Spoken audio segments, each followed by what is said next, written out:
Welcome to the Soulful Surgeon Podcast with Dr. Lisa Hunsicker, a sanctuary for healthcare workers. In this space, we honor your stories, your struggles, and your triumphs. Here, you are more than your role. You are seen, heard, and celebrated. Join me as we explore conversations that nourish the heart, elevate the mind, and remind us why we chose the path of healing. This is your time. This is your place. This is the Soulful Surgeon Podcast.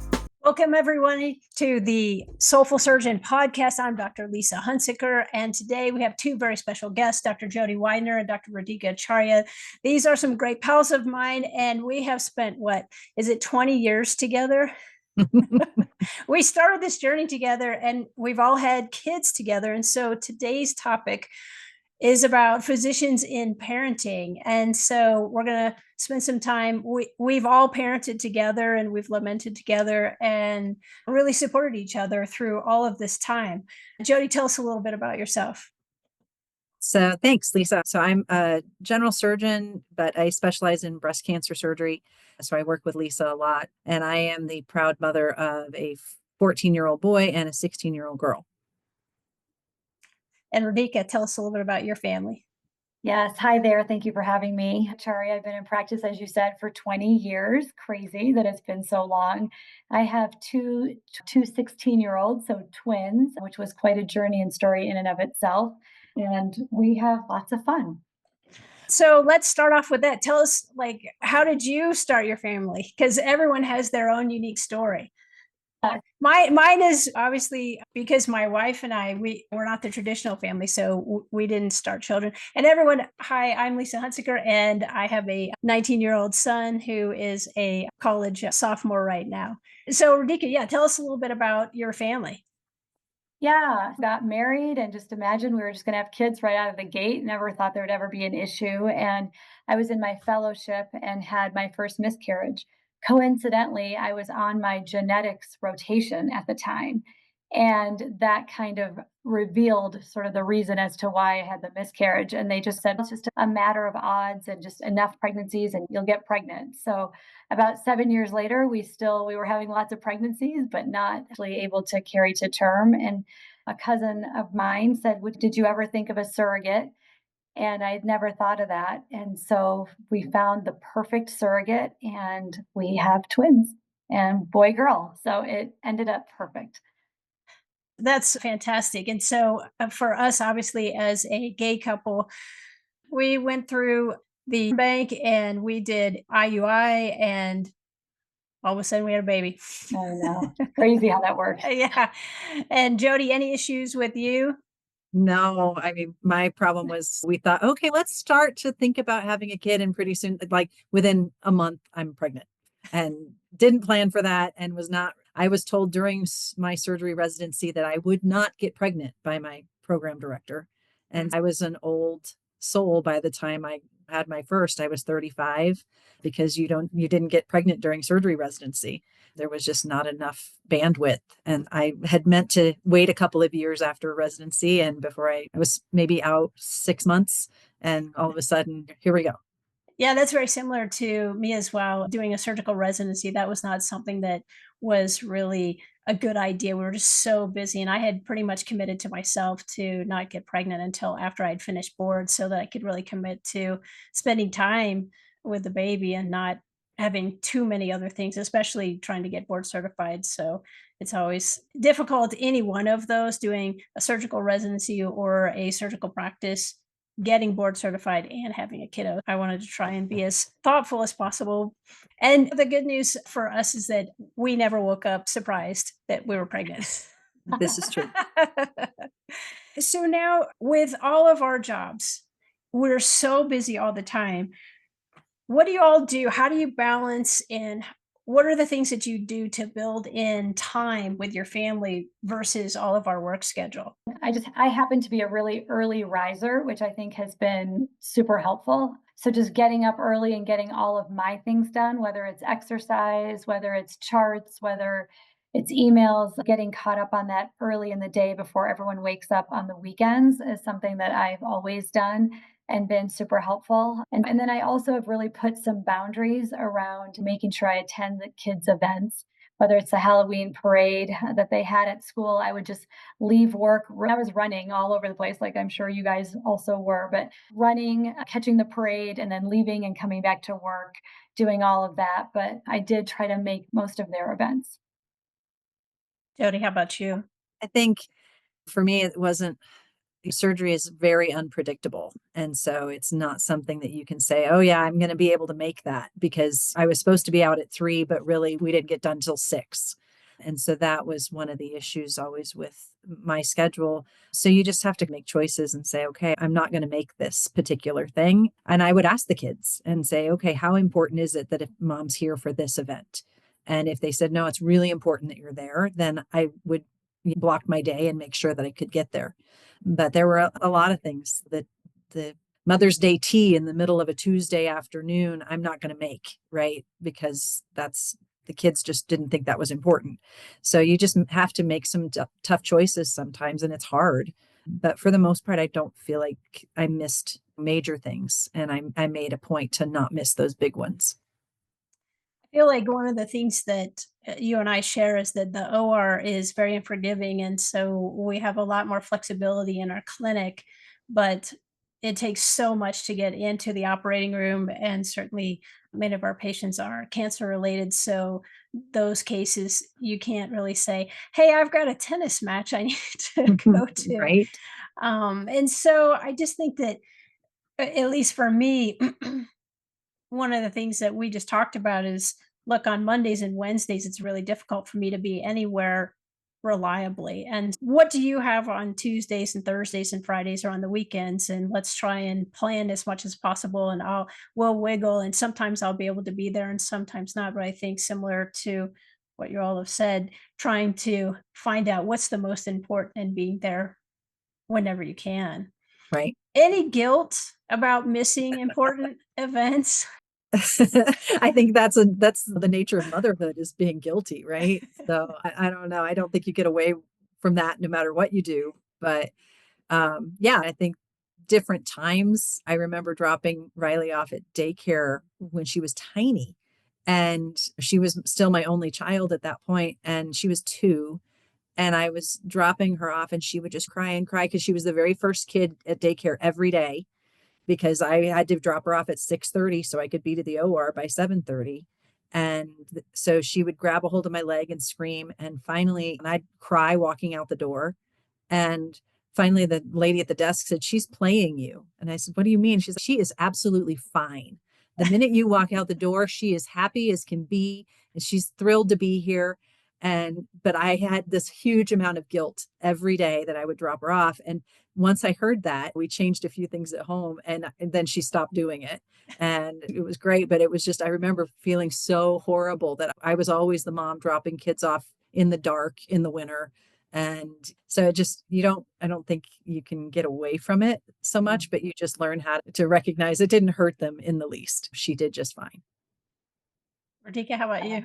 Yeah, no, I agree. I don't have a lot of guilt over missing events just because, as I mentioned, I think I have a little more flexibility, although oncology can be challenging and unpredictable in a different way. But were my kids the first to be dropped off in the morning at daycare and the last to be picked up? Yes. It was, like you said, Jodi, dark and empty, and they Right. come out to the doors sheepishly, and you have that guilt.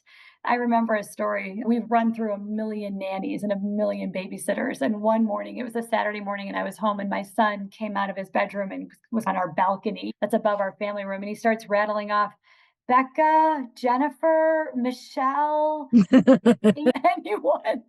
And I'm like, oh my goodness, I am scarring my child. Right. He doesn't have any clue who is downstairs, who's going to be watching him for the day, who's going to be taking care of him. And he just never said the name mom. It was just like every other name in the book, but not mom. But that was a long time ago. He's pretty young, but it's pretty telling. I think the younger they are, the less they understand and the less that you can explain to them and just help them understand what's going on. I know that there was one time that I had to take a patient back to the OR and it was about 9:30 at night and I had a babysitter that came and stayed with him. And so they called and the my phone was connected to the overhead speakers and so it came on in the OR and so the whole staff and the whole OR could hear Kai, and he was probably maybe 3, and he's, "Hi, mama." And it's this booming sound over us, and we're working, and, "Mama, where are you?" And then I was like, "Hi, baby, I'm so sorry I can't be there." And he's like, "Why aren't you tucking me in bed? You're supposed to be here." And the thing is, like, everybody who was in the staff had the same issue. Everyone had kids, and everyone's kids were going to bed, and we were all together doing this emergent case that needed to be done at night, and everyone was just sitting there and everyone's ready to bawl. And I'm like, "I'm so sorry. You need to be here. Just come here." And Aw. I just felt terrible. I was so guilty. And you come home and you see him, and then you just grab them in bed, and they're, of course, unconscious. And you could drive a truck through there and they would never know that you're there. But trying to resolve some of that guilt about that, and having that boom, it's like God. The speakers. I'm like, "Where are you?"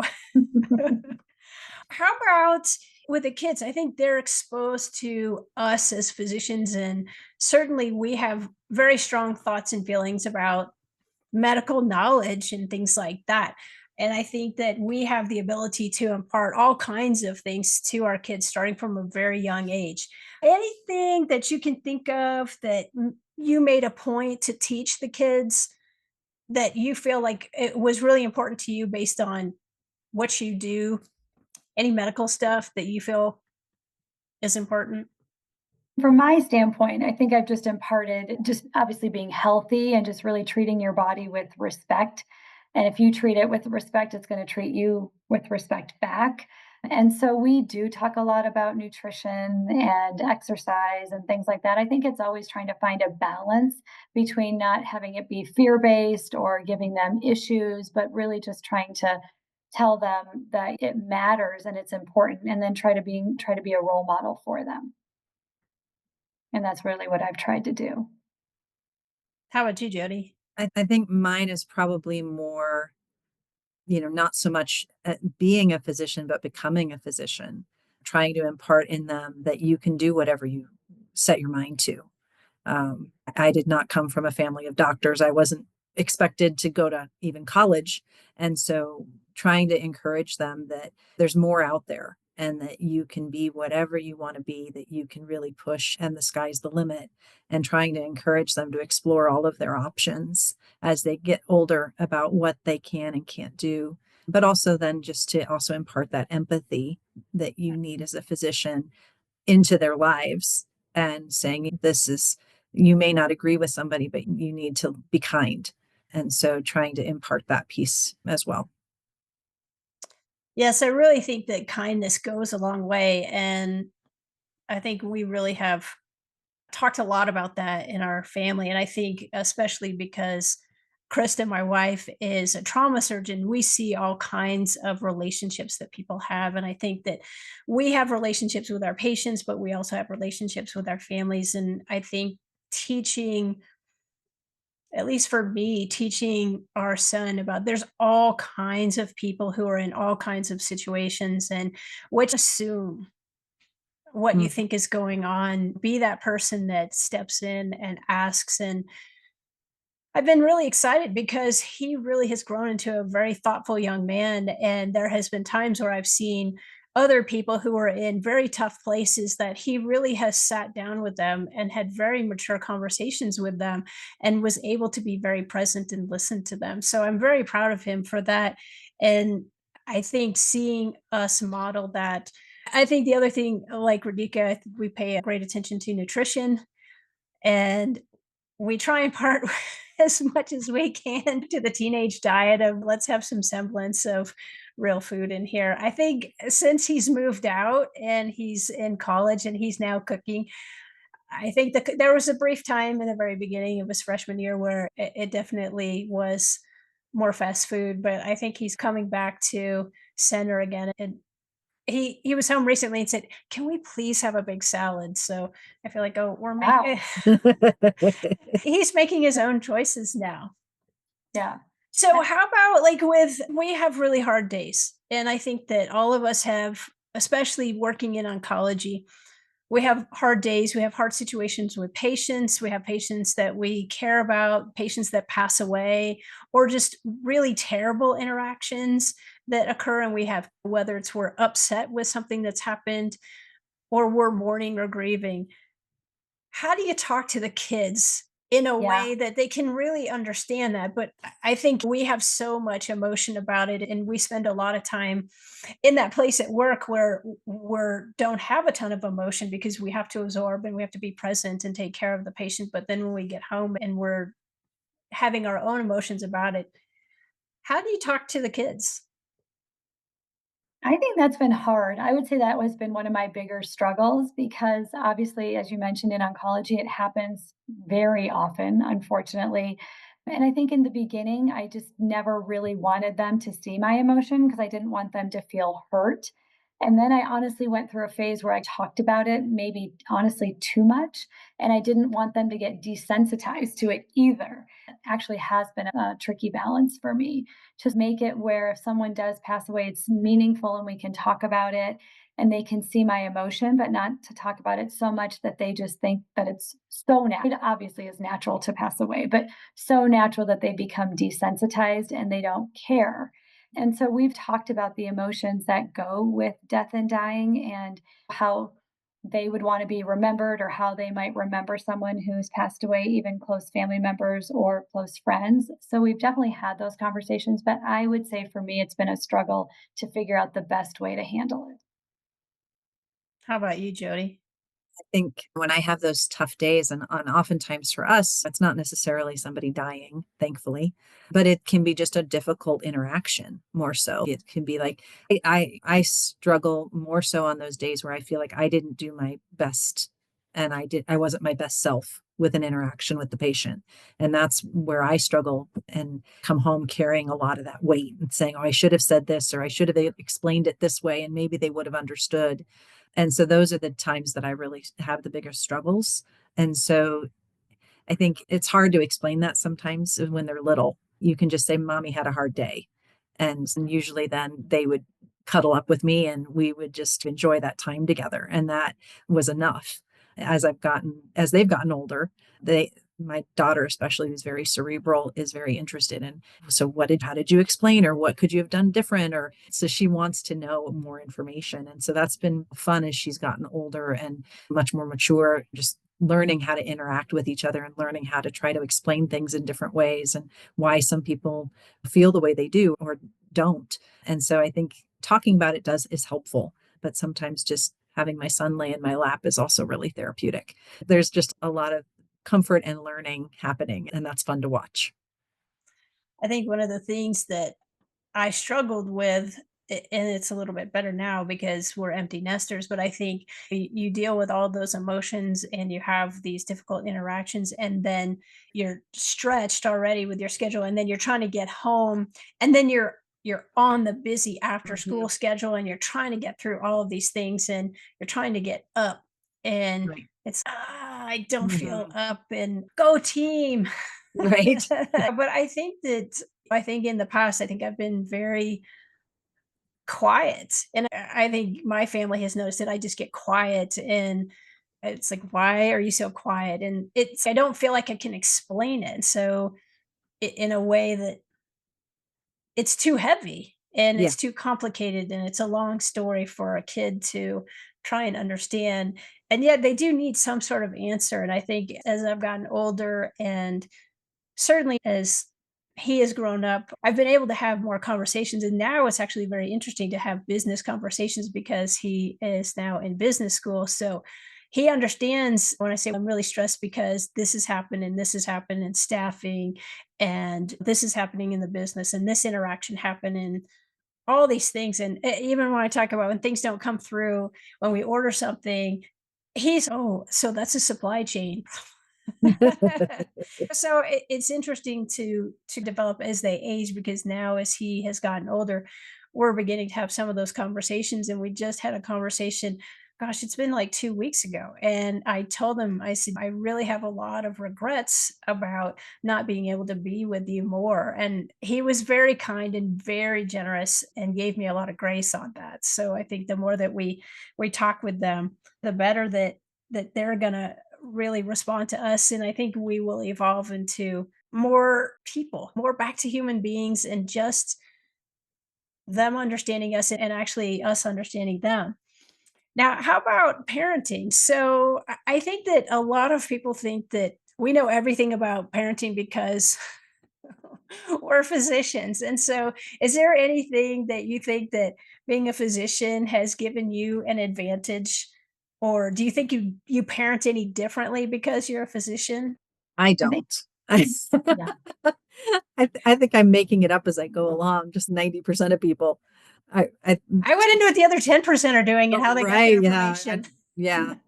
But I think it's really funny. I there's no manual that comes with your kid, right? I wish there was a textbook on my daughter because I would love to read it. It would be really fascinating to see what's going on in her head most of the time. But there's not an answer for every kid, and every kid is different. And so I don't know that being a doctor automatically makes you a great parent. And it certainly doesn't, unless you go into pediatrics, maybe that probably helps some. As a surgeon, I didn't know how to take care of a toddler any more than anybody else. And so I feel like there's always this preconceived notion that, oh, you're a doctor, you must know all these things. And I didn't know. And so you're doing the best you can, just like everybody else, I think. Yeah, I agree. I don't think I've done anything different. I think we just are who we are personality wise and are probably a little more reactive than maybe, at least I should speak for myself, but maybe I'm a little more reactive than I should be. And sometimes because you're pressed for time, maybe you're not as patient. And that's probably the one thing. When we talked about guilt, maybe I'm less patient because we're just crunched for time. I know whenever the kids say they need something or want to sign up for a class, I just do it right away because I just need to take it off my to-do list. And half the time the kids change their mind and they're like, Mom, we say one thing and it's done. And I'm like, yeah, I got to get it off my list. So I think that's the main thing. So now they're just careful what they say around me, and what they ask for because it's going to come to fruition. But I don't think I parent any differently. At least not that I know, just because that's all I know. I think the one thing that we talked about that we parent differently, and I imagine this with all healthcare workers, I don't think it's physicians. In fact, most of the nurses who I talk to, the PAs and nurse practitioners, pretty much everybody in medicine, but especially if you're treating patients, you're fine. Whatever's going on, like, you're Right. fine. You don't have to worry about that. And for example, Kai has had nosebleeds since he was a kiddo, and it's just pinch your nose, you know how to do this. We've done this 100 times, and he's upstairs, Mom, Mom. I'm like, you're fine. He's Mom. And so I come upstairs, and it's like a murder scene. Like, he's done all the things, and I just need some help here. I'm like, oh God, I'm so sorry. I think we have really strive to make that you're okay. Like, I'm teaching you and you should know all these things and you know what to do. And they're just kids and they don't. But on the flip side, I think one of the emotional things I think we deal with, and it's just we know all the worst things of everything. So I feel like when a situation is coming up, we can run down the rabbit hole because we've been down the rabbit hole with other people and we know what that is. And so sometimes even trying to have that conversation with kids, they're like, "What are you talking about? You can't even that's not even a thing." No, it's totally a thing. And so I think we're it's hard to be in the middle because you know all the bad things and then you're like, "Come on, it's not that bad." And Right. I feel like I bounce in between here and trying to get to the middle of, okay, I think you should call a doctor and not me. Go to go see the urgent care or whatever. I think you have a problem. How about if you are talking to folks who, any aspect of healthcare, whether they're a physician or nursing or any of the allied, and they're starting a family. What do you think the tip is? What's the thing you think is a great tip? Give yourself some grace. You're only human, and it doesn't matter what you do or how much education you have. Your kid's going to do what they're going to do sometimes. And you can't always predict that, and you can't always be prepared for everything. And also, then to again set some good boundaries for yourself and some good expectations with both the kids and with your job. So that way you can try to have some protected time when you can with your family, but also set good boundaries for them too, so they know, hey, there's going to be these days I'm not available. And so that way you're setting expectations. Mhm. I agree. And I also think when you do spend time with them, make it quality time. Put your phone away. Don't be distracted. Don't answer calls. I know sometimes you're on call, so you can't help it, but I think that's really important. Find a good partner. I think having a good partner and having a supportive environment, because they can pick up the slack when you can't be there, I think is really important. And make sure that they understand what you're going through and share your emotions when you've had a hard day with potentially your kids, depending on what age they are and if they can handle the emotional part of it, but also really confiding in your spouse so they understand what you're going through, or partner. Is there anything you would tell your kids? And they're coming to you, and all of our kids are now, they're growing up, and so they're trying to consider their future. What do you tell them when people, and certainly people ask us, "Oh, are your kids going into medicine? Are your kids interested in medicine?" And how do you talk about it? What do you tell them? I think that in terms of that, my daughter is actually interested in medicine. My son is not interested in medicine. I think I'm raising them or talking to them the way my father did to me. He was a physician, he's a retired physician. And he always said, make sure you do exactly what you want and that you have passion for. And he also said, kids are not for everyone, so don't feel obligated to have kids. And my mom said the same thing. And my mom had always told me to be self sufficient. So I think I'm carrying that advice forward. I want to have them explore all of their options and see what their passion is. Obviously, they have to support themselves. So there's that small piece of it. But I think that they don't have to go into medicine. I don't want to talk them into it. I don't want to talk them out of it. I just want them to see how I'm living and practicing and then see if it's something that they want to do. I've always really tried to reinforce the fact that I love being a doctor. I love what I do. I love being in the OR, but it's not for everybody. And just because I love it doesn't mean that they would love it, and that they need to make that decision for themselves, and that there's no expectation from me or from their dad that they're going to go into medicine just because I did. I think both of my kids have seen how hard it is and how hard I work and how many hours I have to put in, and that there's a lot of probably just as lucrative ways to make a living, and that it's not all it's cracked up to be sometimes. And so you have to really love it in order to make it worthwhile. And we'll see what they decide to do with their lives. And again, it needs to be a passion. It can't just be because of me or somebody else. I feel like we serve as role models to them to some degree. Do you think there's pressure on them? I do. I think that they probably see us. I've heard my kids talk about me, and it's actually really heartwarming. You can see that they're proud of what I've done and what I've accomplished, and I'm sure, yours are too. And it's really neat to see that and hear that. But I think there is an innate pressure because they probably see us as super moms in many ways, doing everything. And I think that just breeds, again, an innate pressure on them to have to succeed and be the same way, even if it's in a different career or profession, but just be that way. Yeah, I think we had this conversation just a couple weeks ago that the my daughter looks at me and says, look at look at how amazing you are, look at all the things you do. And I said, yeah, but I'm 35 years ahead of you. So, we've got some time. You've got some time to grow. I didn't look this way when I was 20 or when I was 30. And so again, they're looking at the finished product and not seeing the path that it took to get there and recognizing all the steps that it took. So I just trying to reinforce that the pressure that they put on themselves doesn't need to be there, because they're growing and they're supposed to take their time and make mistakes and learn from them and learn who they really are. I think a lot of people think that we're the finished product, and I think I'm still trying to figure out, Same. what I'm doing and what's important and what's the right thing for me every day. And Mhm. navigating that, I think imparting to them of being their best self and making themselves happy. I don't think certainly they have to be in medicine. Certainly my son not interested, at least thus far. He's interested in business, but whatever makes him happy, it makes me happy. And I'm not the finished product, so I can't Yeah. really I can't show him what that looks like. Only he can show him what that's like. Yeah. Yeah.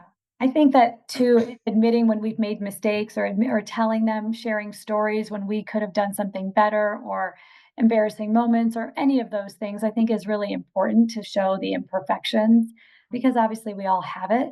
Just may not always see it. I think it's interesting. My son had a conversation with my best friend from childhood, and he said he was trying to get her to give up anything. Like, and she was like, "Nope, she was a perfect child, and I will go to my grave with all of those stories. We're not going to give it up to you." And I think that's been something that he's actually talked to my folks about just as he's gotten older, and just realizing that we've been human beings all along and that we've made all kinds of terrible mistakes and had all kinds of wonderful things that have happened and we have continued on. And so I think teaching them the resilience and that it's the journey and we're never really getting to the destination, but we're always on a way to another place. So as we wrap this up, so let's talk about, because we're always going to have funny stories. As a physician, there's always going to be some kind of funny things that are going on as we raise our kids. Tell me about something funny or interesting that you're not going to hear this when you're hanging out on the cul-de-sac or out at school talking with all the other parents. If this just happened, No. Radhika, tell us something. I know. I don't know if I can come up with anything. I thought the nanny story was pretty funny when he called out all the names, but I think we've had so many mishaps where, yeah, I'm running from one place to the other. I'm wondering if my shirt's half unbuttoned and I'm going to a school event. I remember having to do presentations for him and probably feeling like I have to blow my nose and there's snot coming out of it just because you're moving so fast. And I've also threatened to quit and go part time a million times to try to spend more time with them. And every time I say that, they're like, no, do not go part time. Do not quit your job. You're around too much as it is. We don't want you around anymore. Yeah, I think I'd have to dig through the archives and I'm sure I have stuff documented, but it's been quite a ride for sure. How about you, Jodi? I think I've now put stitches in Ryan's head 5 times. And so I got to be on a first name basis with the nurse at school for a while when he was young. I don't know what was wrong with his right eye, but he just hit his head multiple times and needed stitches almost every time. And I would either go pick him up and take him back to my office and throw stitches in his head, or I did it in front of the TV at home a couple of times. Just throw on SpongeBob and throw an ice pack on it and then stitch him up right quick. So those are the things that you don't do if you're not a physician parent. Every time I do that, I tell my husband he owes me $1,000 for the urgent care visit. I don't get paid, but so those are the funny things. But I think there's certainly the village as a physician. Like I was in charge always of dropping off in the morning when the kids were in daycare, because that morning time was controllable. And so I could drop off but several times I pulled up to daycare and they were closed because there was a water main leak or something. And so then I would haul my little Riley and her baby carrier into the hospital because I had a meeting or I had an OR case, and the tumor registrar would watch her for an hour while I did my first case, and before I could get my mom down here or Mike could get back from work or whatever. And so it was always an adventure when, something like that happened. And then you just started rallying the troops. And thank God for all of those people in the world who just jumped in and said, oh, sure, I'll watch her for an hour until your mom can get here or whatever. Because there were a ton of those type of people in my life. And you had to have them as a physician because you didn't have options. You couldn't just cancel a surgery because the daycare closed that day. So it was a challenge. Yeah, I think one of the funny stories I can think about with Kai, he had to have been 2, and it was Christmas Day, and there was a patient who had a postoperative bleed. She was 2 days post out, and we're ambulancing her from her house. It was pretty massive, and so I'm trying to coordinate all this care, and it's the afternoon of Christmas Day, and we're all supposed to be together, and I've got to go to the OR. And he throws himself on the ground and he's screaming, "That's not fair. It's Santa's day and you can't go." And he's having a conniption and he's so mad at me. And I was like, "Buddy, I'm so sorry. I got to go. But somebody's mommy is dying right now and I've got to go." So I go and I take care of it. And I come back later and everything's fine. And the next day I see the folks, and the husband of the woman got this huge dump truck that Kai could ride. And he wrapped it up and he gave it to him, and he wrote this really sweet card to Kai that said, "Thank you so much for letting me borrow your mommy so that my kid's mommy would be okay. And we're so sorry that this happened on Christmas, and we wanted you to have something special." And so he got that. So when I came home the next day, he's, "Mom, don't you need to go to work and get a dump truck?"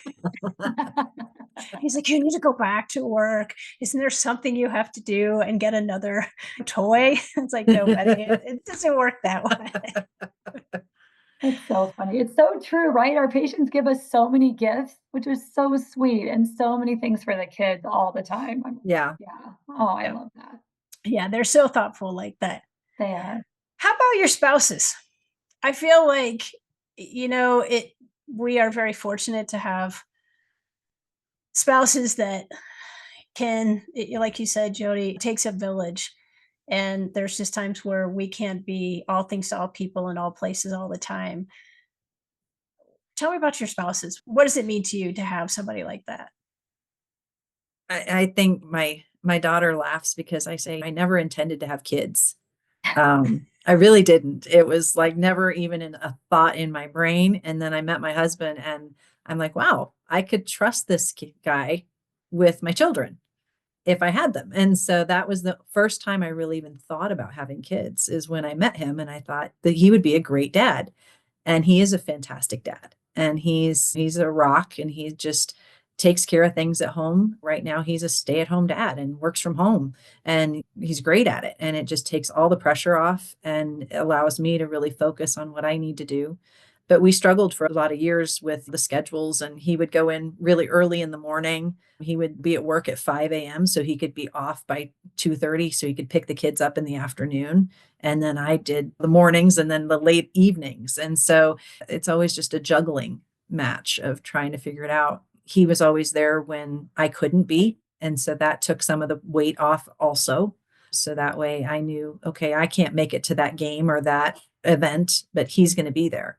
So that made it easier. And then he just takes care of those things that I can't. And it's a partnership, definitely. Yeah, I agree. I think I'm in the same boat. My husband works from home as well, which has been great. And his journey started right as the kids were born because I never really got a maternity leave. I had to go back after about 3 weeks. And so we had twins, and he just took the bull by the horns, and he was super organized. He fed them, he changed them, he made them go to sleep. We say my daughter has swing syndrome because I think she probably spent way too much time in the swing. But he just handled everything. He cooks dinner every single night. He trades stocks and commodities. So he's done early too and does a lot of the after school stuff and a lot of the driving now that my kids are driving. But super supportive, and it's been nice that he's in a different profession than me because I think it gives him a little more empathy towards what I'm going through. And so it's been good. That's why I think it's so important to find a good partner. Makes all the difference in the world. Yeah, I think we're all very well supported. I know that with Krista, she is a trauma surgeon. So some of her call is 24 hours in the hospital, but there's days where she may go a couple days without being in the hospital at all. And so it's always a tag team. And you just talk the night before about what the next day looks like and who's going where, and really just being so supportive. I think the other thing too, I've been very fortunate to have great staff members who have worked with me, because there's been times where Krista was on a 24-hour call at another hospital and I was stuck in the OR, and they've actually had to go and pick up the kids. So I think not just spouses, but also our extended family and the people that we invite into our world to really support us. Yeah. This has been a wonderful episode. Thank you so much for joining us. Now, the best part about this, I think, is that this is part one, and what's waiting for us in part two is all of our kids are going to come and talk about what it's like to be the kids' physicians and what they've gone through. We've just done our perspective, but really you're going to hear firsthand from these wonderful young adults about their thoughts and what it was like, maybe what they would do differently, maybe what they wouldn't do differently. but they're still going to come home to us. We'll see what they have to say. But I have encouraged everyone to please be as honest as possible, because I think that everyone in healthcare is really dealing with all the same things. So I want to thank you both so much for joining me tonight. And as always, thank you so much for joining us here at Soulful Surgeon. I'm your host, Dr. Lisa Hunsicker. Thank you for joining me on the Soulful Surgeon podcast. I hope today's conversation offered you reflection, encouragement, and a reminder that you are not alone on this journey. If this episode spoke to your heart, please share it with someone who might need it as well. And don't forget to subscribe so you never miss a moment of connecting with healthcare workers all over. You can find us on the web at soulfulsurgeon.com. You can find us on Instagram at Soulful Surgeon. And you can find us on LinkedIn at Lisa Hunsicker, MD. Until next time, take care of yourself the way you care for others. And remember, your story matters here.